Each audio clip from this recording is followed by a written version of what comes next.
నన్ను పోషినా కూడా డబ్బులు లేవు అని రేవంత్ రెడ్డి గారు అనడం. మరి అందాల పోటీలకి ఎలా కండక్ట్ చేశారు, ఎక్కడి నుంచి వచ్చాయి అంత డబ్బు అని చాలా మంది అడుగుతున్నారు. కళ్యాణ లక్ష్మి పేరిట కేసీఆర్ గారు ₹1,00,000 ఇస్తే నేను అదనంగా తులం బంగారం ఇస్తాను చెప్పి 13 నెలలు అయింది ఇప్పటివరకు.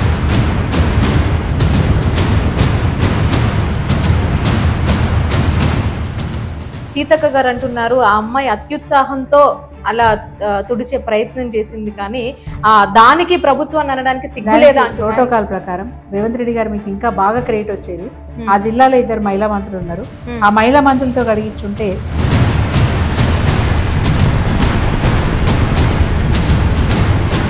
ఇప్పుడు మొన్న ఎలకతుర్తి సభలో కేసీఆర్ గారు మాట్లాడుతూ అప్పుడు ఎట్లుండే తెలంగాణ ఇప్పుడు ఎట్లుంది అని అన్నారు. ఇప్పుడు ఎట్లుంది తెలంగాణ? మా ఆక్రోశం నిజంగా చెప్తాను, బాధ అనిపిస్తోందమ్మా. ఎంత గొప్పగా బాగా చేసుకున్నామో.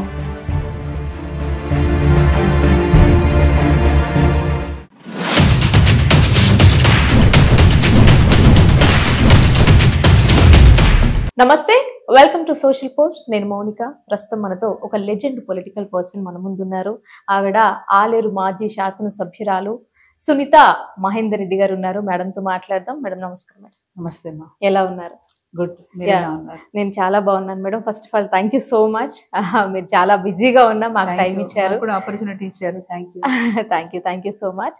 కేసీఆర్ గారు ఫామ్ హౌస్ పాలనకే పరిమితం అవుతారా అంటే ఇది ఎప్పుడంటే ఎలకతుర్తిలో సభ జరిగేదానికంటే ముందు కేసీఆర్ గారు ఫలితాలు రాగానే, మొన్నటి ఎన్నికలలో ఫలితాలు రాగానే 2 గంటలలో ప్రగతి భవన్ కాల్ చేసి వెళ్ళిపోయినారు. ఎందుకంటే ఆయన రాజ్యాంగాన్ని గౌరవిస్తారు, ప్రజాస్వామ్యాన్ని గౌరవిస్తారు. మొదటి నుంచి కూడా వారు ఒక మాట చెప్తూ ఉండేవారు, మన బాసులు ప్రజలే, ప్రజలు చెప్పిన నిర్ణయం మేరకే మనం పనిచేయాలి అని ఆయన మొదటి నుంచి చెప్పేవాళ్ళు. మిగతా పార్టీలకు బాసులు ఢిల్లీలో ఉంటారు, మన బాసులు మాత్రం గల్లీలో ఉంటారని చెప్పేవారు. సో గల్లీలో బాసులు ఏ నిర్ణయం తీసుకున్నారో దాన్ని శిరసా వహించి 2 గంటల లోపల మనం ప్రభుత్వం ఏర్పాటు చేయలేమని తెలిసిన వెంటనే 2 hours లో ప్రగతి భవన్ ని ఖాళీ చేసి వెళ్ళిపోయినారు వాళ్ళు, చాలా హుందాగా. తర్వాత కూడా మాకు మళ్ళీ సమీక్షా సమావేశం పెట్టినప్పుడు వారు చెప్పిన మాట ఒకటే, ప్రజలు కాంగ్రెస్ పార్టీకి అవకాశం ఇచ్చినారు, సో వారి పాలన వాళ్ళు చేయనివ్వాలి, మనం చేయనివ్వండి, వాళ్ళు చేయనివ్వండి. వాళ్ళు ఎక్కడైనా తప్పులు చేస్తే సరిచేసే ప్రయత్నం ప్రతిపక్ష పార్టీ హోదాలో ఉండి మనం సరిచేసే ప్రయత్నం చేయాలి. అవసరమైతే మన అనుభవరీత్యా సలహాలు సూచనలు ఇస్తూ తెలంగాణ ప్రగతి ఆకాంక్షించాలి. మన టాస్క్ ఏంటిది? తెలంగాణ బాగుపడడం మన టాస్క్. సో తెలంగాణ బాగుపడాలంటే అధికారంలో వాళ్ళున్నా సరే మన సలహాలు అవసరమైతే ఇవ్వాలి, మన సూచనలు ఇవ్వాలి. ఈ ప్రభుత్వం బాగా పనిచేస్తే అభినందించాలి, ప్రభుత్వం బాగా పనిచేయకపోతే డెఫినెట్ గా ప్రతిపక్ష పార్టీలో ఉండి మనం విమర్శించి సరిచేసి పని చేయించే ప్రయత్నం చేయాలి. పని చేయించాలి అన్నారు. మా కేసీఆర్ గారు చెప్పిన మాట ఏంటంటే పని చేయించాలి. వాళ్ళకు కొంత టైం ఇద్దాం, వాళ్ళు నడవనియండి, వాళ్ళ ప్రభుత్వం నడవనియండి, ఏ మేరకు చేస్తారో చూద్దాం. వాళ్ళు బాగా చేస్తే అభినందిద్దాం, వాళ్ళు తప్పులు చేస్తే సరి చేద్దాం అని చెప్పారు. అందుకే కేసీఆర్ గారు ఎక్కడ కూడా బయటకు వచ్చి విమర్శించిన దాఖలాలు లేవు, ఎక్కడ కూడా ఆయన తప్పుపట్టిన దాఖలాలు కూడా లేవు. ఎందుకంటే ఈ రోజు ఈ ప్రభుత్వంలో ఉన్న ముఖ్యమంత్రి రేవంత్ రెడ్డి స్థాయికి మా కేటీఆర్ గారు, మా హరీష్ రావు గారు అనుభవం సరిపోతుంది. వాస్తవంగా రేవంత్ రెడ్డి గారు నక్కతోక దొక్కొచ్చినట్టే. ఆయన కూడా ఊహించలే ఎప్పుడు ఆయన సీఎం అవుతాను, ఆయన కూడా ఊహించలే. పిసిసి అధ్యక్షుని పదవి రాగానే అది కూడా ఏది దొంగదారుల మీద తెచ్చుకోండి ఆ పిసిసి అధ్యక్ష పదవి. ఆయన ఎప్పుడు కాంగ్రెస్ పార్టీకి సేవ చేసింది లేదు. ఒక్కసారి పార్లమెంట్ సభ్యుడిగా ఉన్నాడు, అంతవరకే ఆయన పరిమితం అయిండు. ఆ తర్వాత పిసిసి అధ్యక్ష పదవి వచ్చిన తర్వాత ఆయన ఏది నన్నేందో నేను ప్రూవ్ చేసుకోవాలి, నాకు అవకాశం ఇస్తే అనే ఉద్దేశంతో కాంగ్రెస్ పార్టీలో ఎమ్మెల్యేల సంఖ్య పెంచుకోవడానికి ఆయన ప్రయత్నం చేసిండు. సంఖ్య పెరిగింది, అనుకోకుండా ముఖ్యమంత్రి అయిండు, ఆయన ఊహించని విధంగా ముఖ్యమంత్రి అయిండు.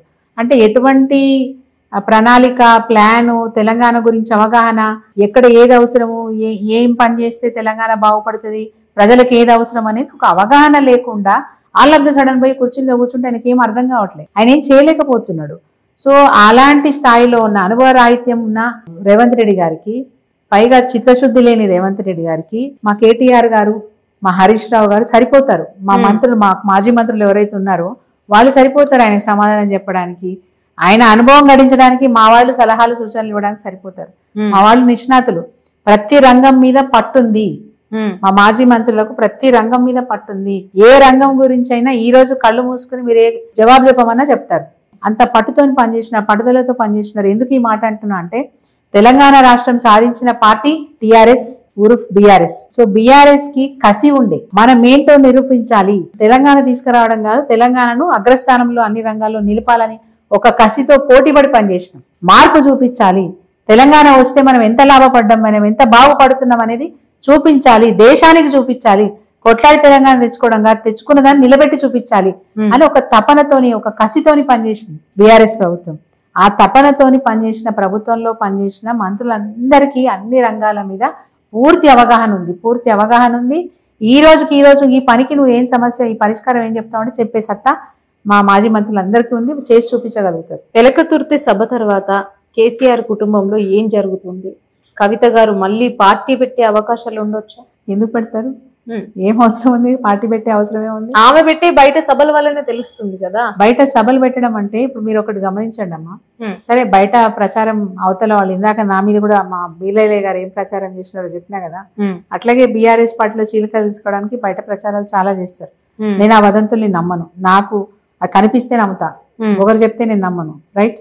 రెండోది, కవిత గారు తెలంగాణ జాగృతి అని సెపరేట్ గా ఒక పార్టీని, సంస్థని పెట్టుకున్నారు. తెలంగాణ ఉద్యమం నడుస్తున్నప్పుడే పెట్టుకున్నారు కదా. మరి ఆ జాగృతి సంస్థ ద్వారా తెలంగాణ రాష్ట్రంలో ఉన్న మహిళలందరినీ ఏకం చేసే పరిస్థితి.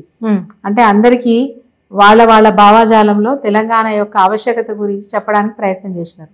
ఇప్పుడు మహిళలు ఉన్నారు, బతుకమ్మ పండుగ ద్వారా, బోనాల పండుగ ద్వారా మా తెలంగాణ మాకు మాత్రమే సొంతమైన పండుగ ఇది, అంటే మాకంటూ ఒక ఔన్నత్యం ఉన్నది అని మహిళలకు అవగాహన కల్పించే ప్రయత్నం చేసినారు. గ్రామాలలో, వాడలలో, తాండాలలో ఉన్న మహిళల్ని కూడా జై తెలంగాణ అనిపించేంత వరకు తీసుకొచ్చినారు. అంటే తను ఒక మేరకు సక్సెస్ అయినారు కదా.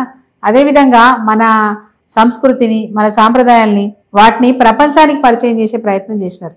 తద్వారా ఏంటంటే టిఆర్ఎస్ పార్టీ తెలంగాణ రాష్ట్ర సాధన కోసం ఏ పని అయితే చేస్తుందో ప్యారలల్ గా తను కూడా ఆ పని చేస్తూ వచ్చారు. అంటే పార్టీకి బలాన్ని చేకూర్చే ప్రయత్నం చేసినారు. అనేక సంస్థలు వచ్చినాయండి, తెలంగాణ రాష్ట్రాన్ని మేము కూడా సాధిస్తామని చెప్పి అనేక పార్టీలు వచ్చినాయి. ఏ పార్టీ కూడా నిలబడలేకపోయింది. టిఆర్ఎస్ పార్టీ నిలదొక్కుంది, అవమానాలు భరించింది, అనేక బాధలు భరించింది, అనేక కష్టాలు ఎదుర్కొన్నది, నిలబడింది, తెలంగాణ రాష్ట్రాన్ని సాధించింది. సాధిస్తున్న క్రమంలో కవిత గారు కూడా తన వంతు బాధ్యతను కూడా తను నిర్వహించినారు. తెలంగాణ జాగృతి సంస్థని స్థాపించి తద్వారా ప్రజల్ని కూడా మరి అవగాహన కల్పించి తెలంగాణ వైపు మళ్లించే ప్రయత్నం, అంటే సోయి తీసుకొచ్చే ప్రయత్నం చేసినారు కవిత గారు. మేధావులకు, చదువుకున్న వాళ్ళకి, విద్యార్థులకు, ఉద్యోగులకు మాత్రమే తెలంగాణ పట్ల సోయి ఉండేది. గ్రామీణ ప్రాంతాల్లో మహిళల్ని కూడా తెలంగాణ వైపు మళ్లించే ప్రయత్నం కవిత గారు చేసినారు. సక్సీడ్ అయినారు. వారు సక్సీడ్ అయినారు కాబట్టి టిఆర్ఎస్ పార్టీ నుంచి పార్లమెంట్ సభ్యురాలుగా వారికి అవకాశం ఇవ్వడం జరిగింది. మరి ఎందుకు ప్రధానంగా ఆమెనే టార్గెట్ చేయడానికి రీజన్ ఏమై ఉంటుంది? అంటే నన్ను పార్టీ పట్టించుకోవట్లేదు. అందరూ కవిత చాలా వీక్ అనుకుంటారు, కవిత చాలా స్ట్రాంగ్ అనేది చాలా మందికి తెలియదు. 5 నెలల్లో 11 రోజులు ఆమె జైల్లో ఉంచినా ఆమె భయపడలేదు, బాధపడలేదు. ఎప్పుడు బయటకు వచ్చినా చాలా స్ట్రాంగ్ గా జవాబు చెప్పేది. నేను ఎక్కడ తప్పు చేయలేదు, నిరూపించడం అనండి, సాక్ష్యం చూపించమనండి.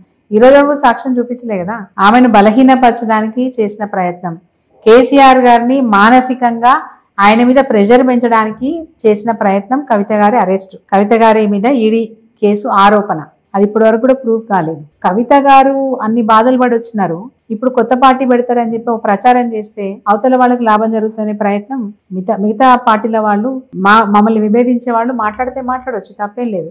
మీకు ఇంకో మాట చెప్పాలనుకున్నా మౌనిక గారు, మీరు ఏం చెప్పకపోయినా, మీరు అడగకపోయినా నేను చెప్పదలుచుకున్నా. కేసీఆర్ గారి మీద కోపం పెంచుకున్నారు మేధావులు. జేఏసీలో పనిచేసిన మేధావులు చాలా మంది కేసీఆర్ గారి విధానాన్ని తప్పుపట్టినారు. మాకు వారిని కలిసే అవకాశం ఇవ్వలేదని చెప్పి కోపం పెంచుకున్నారు. కోపం పెంచుకొని తెరచాటున కేసీఆర్ గారికి వ్యతిరేకంగా ప్రచారం చేసి వాళ్ళు కూడా కాంగ్రెస్ పార్టీకి ఊతమిచ్చినారు. సరే, కేసీఆర్ గారి ప్రభుత్వం ఈసారి రాకపోవడానికి కారణం వాళ్ళకి కూడా కొంత పాత్ర ఉందని చెప్పాలి. ఈ రోజు వాళ్ళు కూడా పశ్చాత్తాప పడతా ఉన్నారు. కేసీఆర్ గారు కలవకపోవచ్చు కానీ పనులు మాత్రం బ్రహ్మాండంగా చేసినారు. 1-2 తప్పులున్నా ప్రజలకి ఏది కావాలో అది చేసినారు అనే ఆలోచన ఈ రోజు ఎవరైతే మేధావులు కేసీఆర్ గారిని వ్యతిరేకించి కాంగ్రెస్ పార్టీకి సపోర్ట్ చేసినారో, కేసీఆర్ గారిని విమర్శించినారో, ఈరోజు వాళ్ళు కూడా పశ్చాత్తాపడే పరిస్థితి వచ్చింది. సో వాళ్ళల్లో ఇంకా కొంత రిజిడ్ గా ఉండేవాళ్ళు, కేసీఆర్ని కూడా ఇంకా క్రిటిసిజం చేసేవాళ్ళు కవితని విడగొడితే బాగుంటుందనే ఆలోచన చేస్తే చేయొచ్చు. కవిత కూడా ఓ శక్తి, కవిత కూడా ఓ శక్తే మా పార్టీకి. అట్లాంటి శక్తిని మా నుంచి విడగొట్టాలనే ప్రయత్నం, అకుటిల ప్రయత్నం ఎన్నో జరిగినాయి. ఇంతకుముందు జరగలేదా? టీఆర్ఎస్ పార్టీ ఉద్యమ పార్టీగా ఉన్నప్పుడు 16 మంది ఎమ్మెల్యేలు మేము గెలిపించుకుంటే ప్రజల తీర్పుతోనే గెలిచినారు కదా. 10 మందిని వైఎస్ రాజశేఖర రెడ్డి గారు కొనేసినారు కదా. బెదిరిచ్చో, బ్లాక్మెయిల్ చేసో, డబ్బులు ఇచ్చో, ఆశ చూపో 10 మంది ఎమ్మెల్యేలు కొన్నారు. పార్టీని నిర్వీర్యం చేయాలని చాలా ప్రయత్నాలు చేసినారు. ఎన్నో కుటిల ప్రయత్నాలు దాటుకొని కదా టిఆర్ఎస్ పార్టీ తెలంగాణ రాష్ట్రాన్ని సాధించింది. ఇవన్నీ ఎన్ని ఛాలెంజ్లు ఉండే మాకు, ఎన్ని బాధలు ఉండే మాకు. ప్రకటించిన తెలంగాణని వెనుకకు మళ్ళించారు కదా. 2009లో ప్రకటించిన తెలంగాణ ఎప్పుడు సాకారమైంది? 2014లో సాకారమైంది. 5 సంవత్సరాల గ్యాప్ ఎందుకు వచ్చింది? ఎన్నో కుటుంబ ప్రయత్నాలు అడ్డుకోవడానికి ఎన్నో ప్రయత్నాలు చేసినారు. అవన్నీ అధిగమించి కదా తెలంగాణ రాష్ట్రాన్ని తెచ్చుకుంది టిఆర్ఎస్ పార్టీ. ఇప్పుడు బాగుపడ్డ టిఆర్ఎస్ పార్టీ మళ్ళా ప్రజలలోంచి సానుకూలత వస్తుంది. అయ్యో మేము కేసీఆర్ గారిని కోల్పోయినాం, మళ్ళీ కేసీఆర్ గారు వస్తే బాగుండని ప్రజలు కోరుకుంటా ఉన్నారు. ప్రజల మైండ్ ని డైవర్ట్ చేయడానికి పార్టీలోనే చిచ్చుపెట్టే ప్రయత్నం చేస్తూ ఉన్నారు.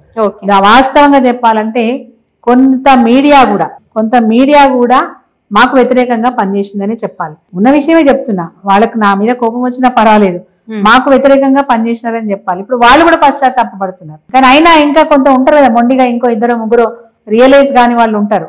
వాళ్ళు ఇప్పుడు కూడా మళ్ళీ మా పార్టీలో 2 వర్గాలు 3 వర్గాలు అయితే బాగుంటుందని చెప్పి చూస్తూ ఉంటారు. మేడం, ఇప్పుడు మీరు అనుకున్నట్టు మీడియా వాస్తవాలను బయట పెట్టడానికి ట్రై చేస్తుంది, ఎప్పుడైనా చేస్తే చాలా సంతోషం. కొంత మీడియా, అందరు అనట్లే అమ్మా, అందరు అనట్లే, ఉంటారు 10% అన్న ఉంటారు తప్పు చేసేవాళ్ళు. మా ఎమ్మెల్యేలో కూడా 10% తప్పు చేసే వాళ్ళు ఉంటారు. అందరూ గొప్పగా పనిచేస్తారని నేను చెప్పను. ప్రతి రంగంలో కూడా 5%, 10% వాళ్ళకు అనుకూలంగా ఉండే పనులే చేసుకుంటూ ఉంటారు. సో అట్లాగే మీడియాలో కూడా వాళ్ళకు అనుకూలంగా ఉండే పనులు చేసే కొన్ని ఛానల్స్ ఉన్నాయి. ఆ ఛానల్స్ ట్రాప్ లో కొందరు పడితే పడతారు, పడని వాళ్ళు పడరు. కొన్ని ఛానల్స్ సక్సెస్ అవుతాయి, కొన్ని ఛానల్స్ సక్సెస్ కావు. ఏదేమైనప్పటికీ ప్రజలకి వాస్తవాలు చేరవేసే ప్రయత్నం మీడియానే చేయాలి. ప్రజల సమస్యల్ని పరిష్కారం చేసే ప్రయత్నంలో మీడియానే చాలా కీలకమైన పాత్ర పోషించాలి. ప్రభుత్వాలు నిర్లక్ష్యం చేసినా ప్రజలకు న్యాయం చేసే దిశగా మీడియా పనిచేసినట్టయితే ఏ ప్రభుత్వాన్ని సచ్చినట్టు పనిచేస్తుంది. ఈ రోజు రేవంత్ రెడ్డి ప్రభుత్వం అయినా, గతంలో కేసీఆర్ ప్రభుత్వం అయినా, అంతకుముందైనా, మళ్ళా వచ్చే కాలమైనా మీడియా కరెక్ట్ గా రిపోర్ట్ చేస్తే ప్రభుత్వాన్ని శాసించే శక్తి మీడియాకు ఉంటది. కానీ దాన్ని దుర్వినియోగం చేసినప్పుడే ఇబ్బందులు వస్తాయి. ప్రజల నుంచి ఎక్కువగా వినిపిస్తున్న మాట ఏంటంటే హరీష్ రావు గారు బీజేపీ పార్టీలోకి వెళ్లే అవకాశాలు ఉన్నాయి. గతంలో అమ్మ 2018లో కూడా ఆ నింద పెట్టారు ఆయన మీద. ఆయన బీజేపీ పార్టీ నాయకులతో మాట్లాడుతున్నారు, చర్చిస్తున్నారు, ఏదో జరుగుతోంది అని కొంత అట్లా బయటికి గాసిప్స్ ఇచ్చారు. బట్ ఆయన ఏం చేయలేదు, ఆయన తప్పేం చేయలేదు కదా. ఆయన ఇరిగేషన్ శాఖ మంత్రిగా పనిచేసినారు, ఆరోగ్య శాఖ మంత్రిగా పనిచేసినారు. తెలంగాణ రాష్ట్రానికి కావాల్సిన అవసరాలు ఏంటి, కేంద్రం నుంచి రాబట్టుకోవాల్సినవి ఏంటి అని తెలుసు కాబట్టి అవగాహనతోని కేంద్ర ప్రభుత్వంలో ఉన్న మంత్రులతోని చర్చలు జరపడం అనేది తప్పేం కాదు. ఆ చర్చలు జరుపుతున్న సందర్భంలో ఈయనేదో బీజేపీతో అంటగాగుతున్నాడు అని చెప్పేసి కొంత ఆ మధ్యన గాసిప్స్ చేసినారు. ఇప్పుడు అదేం లేదు కదా. 2018 నుంచి ఇప్పటి వరకు సిన్సియర్ గా ఆయన బీఆర్ఎస్ పార్టీకి ఆయన ఒక మంచి పేరుందమ్మా, ట్రబుల్ షూటర్ అనే పేరుంది. ఎక్కడ పార్టీకి ట్రబుల్ ఉన్నా ఆయనే అక్కడికి వెళ్తారు, ఆ సమస్యను పరిష్కారం చేసి వస్తారు. కేసీఆర్ గారికి కుడి భుజం ఆయనే వాస్తవంగా చెప్పాలంటే. అంటే నేను ఎందుకు అంటున్నాను అని అంటే, ఇప్పుడు నిన్న మొన్నటి వరకు చూస్తే కేటీఆర్ గారు హరీష్ రావు గారు ఇంటికి వెళ్తున్నారు, ఆయన భార్యతో సహా వెళ్తున్నారు. అంటే మేబీ బీజేపీకి వెళ్ళే అవకాశాలు అండి. వాళ్ళు బంధువులు, బామర్దులు కదా, మేనరిక చుట్టరికం ఉంది వాళ్ళకి. వాళ్ళ ఇంటికి వీళ్ళు వెళ్తారు, వీళ్ళింటికి వాళ్ళు వెళ్తారు. దాంట్లో వింతేముంది, కొత్త ఏముంది? ప్రభుత్వంలో ఉన్నప్పుడు వెళ్ళలేదా? వాళ్ళింటికి వీళ్ళు వచ్చినారు, వీళ్ళింటికి వాళ్ళు వెళ్ళినారు, అప్పుడు వెళ్ళలేదా? ఈ రోజు ఎందుకు దాన్ని భూతద్దంలో పెట్టి చూస్తున్నారు? కేటీఆర్ గారు హరీష్ రావుకి ఇంటికి వెళ్తే తప్పే ఉంది, హరీష్ రావు కేటీఆర్ ఇంటికి వస్తే తప్పే ఉంది? భూతద్దంలో పెట్టి చూడాల్సిన పనే ఉంది? మీరు అడిగిన క్వశ్చన్ ఇంకో విధంగా అడగాలి, మీరు అట్లా అడగలేదు.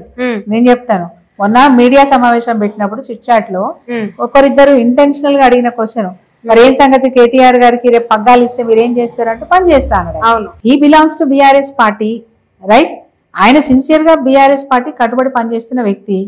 ఆయన్ను వెరీ పరోక్షంగా ఒక ప్రశ్న వేసినప్పుడు ఆయన జవాబు హార్ట్ నుంచి ఇచ్చారు. అవును, నేను అందుకే అన్నాను, ఆయన ఆల్రెడీ ప్రెస్ మీట్ పెట్టి మాకు కన్ఫర్మ్ చేశారు. ఆయన ప్రెస్ మీట్ పెట్టలే, సారీ, ప్రెస్ మీట్ లో జరుగుతున్నప్పుడు అవును ఒకటి 2 మీడియా పర్సన్స్ అడిగిన ప్రశ్నకు జవాబు చెప్పాడు. ప్రెస్ మీట్ లో కేటీఆర్ గారికి పగ్గాలు అప్పచెప్తే మీరేం చేస్తారన్నారు. ఆయన సిన్సియర్ గా చెప్పారు, నేను పార్టీ కట్టుబడి పనిచేస్తా, కేటీఆర్ గారి నాయకత్వంలో పనిచేస్తా అన్నారు. తప్పేముందమ్మా? రేపు పార్టీ అధ్యక్షునిగా ఎవరుంటే వాళ్ళకు అనుకూలంగా మేము పనిచేయాల్సిందే కదా. పార్టీ అధిష్టానమే మాకు బాస్. మేము అంటే ఎమ్మెల్యేలుగా కానీ రేపు పార్టీలో క్రియాశీలకంగా పనిచేసే వాళ్ళం. పార్టీ ఏ నిర్ణయం తీసుకుంటే, పార్టీ ఏ తీర్మానం చేస్తే దానికి కట్టుబడి మేము పనిచేయవలసిందే కదా. హరీష్ రావు గారు అదే సమాధానం చెప్పినారు. దాన్ని చిలువలు పలువలు చేసి, వక్రీకరించి, ఇంకోటి చేసి ప్రజలలో ఒక కన్ఫ్యూజన్ స్టేజ్ తీసుకొచ్చి, పార్టీ క్యాడర్లో ఒక కన్ఫ్యూజన్ స్టేజ్ తీసుకొచ్చే ప్రయత్నం కొందరు చేస్తున్నారు. వాళ్ళు ఎన్ని ప్రయత్నాలు చేసినా, ఎన్ని కుట్రలు చేసినా బీఆర్ఎస్ పార్టీలో వర్గాలు రావు. బీఆర్ఎస్ పార్టీ ఒక్కటిగానే ఉంటది. డెఫినెట్గా భవిష్యత్తులో బీఆర్ఎస్ పార్టీ మళ్ళీ ప్రభుత్వాన్ని ఏర్పాటు చేస్తుంది.